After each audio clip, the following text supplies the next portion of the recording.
বিএসএফের হাতে আটক বাংলাদেশের একই পরিবারের ৩ জন। রাতে উন্মুক্ত সীমান্ত টপকে সোমবার সকালে একটি টোটোতে করে হলদিবাড়ির দিকে আসার সময় দক্ষিণ বেরুবাড়ি গ্রাম পঞ্চায়েতের গৌরাঙ্গবাজার এলাকায় বিশেষ সূত্রে খবর পেয়ে ১৫ নম্বর ব্যাটালিয়নের পাঠানপাড়া বিওপির বিএসএফ জওয়ানরা অভিযান চালিয়ে ওই ৩ জনকে আটক করেছে। বিএসএফ সূত্রে জানা গিয়েছে তারা হলেন সুনীল রায়, ময়না রানী রায় ও তাদের সন্তান সুবর্ণ রানী রায়। তাদের বাড়ি বাংলাদেশের গড়িয়া গোপলাপুর গ্রামে। এদিন রাতে তাদের মানিকগঞ্জ আউটপোস্টের পুলিশের হাতে তুলে দেওয়া হয়েছে। শোবার ঘর থেকে এক মধ্যবয়স্ক ব্যক্তির ঝুলন্ত দেহ উদ্ধার। সোমবার এই মর্মান্তিক ঘটনাটি ঘটে হলদিবাড়ি ব্লকের বেলতলি ৪ নং স্পা সংলগ্ন এলাকায়। জানা যায় ওই ব্যক্তির নাম কলিং রায়, বয়স ৫৭। আজ সোমবার সকাল থেকে রেল লাইনের ওপর একটি দেহ পড়ে থাকতে দেখে তুমুল চাঞ্চল্য ছড়িয়ে পড়ে জামালদহ এলাকায়।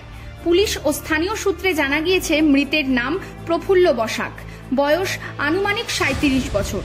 মৃতের বাড়ি ছিল কোচবিহার জেলার মেকলিগঞ্জ ব্লকের জামালদহ গ্রাম পঞ্চায়েতের ১৮৮ নম্বর খারিজা গোপালপুর এলাকায়।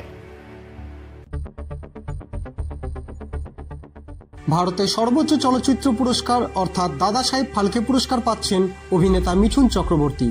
সিনেমা জগতে তার অসামান্য অবদানের জন্য আগামী ৮ই অক্টোবর তিনি এই পুরস্কার পেতে চলেছেন।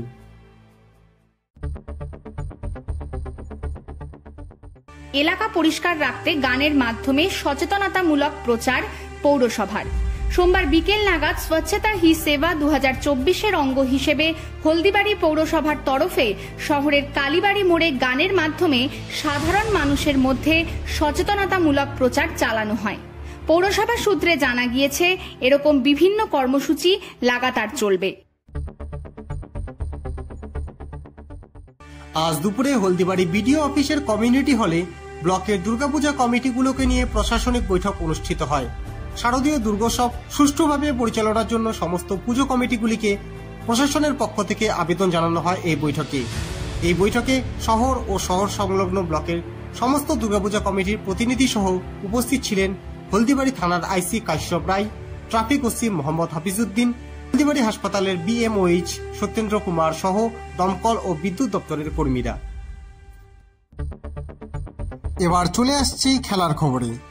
৬৮তম রাজ্য স্কুল গেমস ২০২৪ কবাডি খেলা অনুষ্ঠিত হতে চলেছে আগামী ১ থেকে ৪ তারিখ দক্ষিণ ২৪ পরগনার ডায়মন্ড হারবারের এসডিও গ্রাউন্ডে।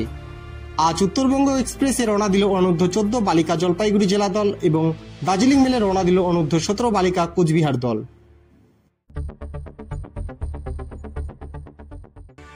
৬৮তম রাজ্য স্কুল গেমস অনূর্ধ্ব ১৪ বালক বিভাগের ফুটবল টুর্নামেন্টের আসর বসেছে আলিপুরদুয়ার জেলার কামাখ্যাগুড়িতে। গতকাল থেকে শুরু হওয়া এই টুর্নামেন্টের ফাইনাল খেলা অনুষ্ঠিত হবে আগামীকাল অর্থাৎ মঙ্গলবার। যেহেতু খেলাগুলি এখনো চলছে তাই এই মুহূর্তে বলা যাচ্ছে না ফাইনালে কোন দল যেতে চলেছে। আপনারা দেখছেন নর্থ বেঙ্গল সমাচার, উত্তরের বার্তা, সত্যের পথে।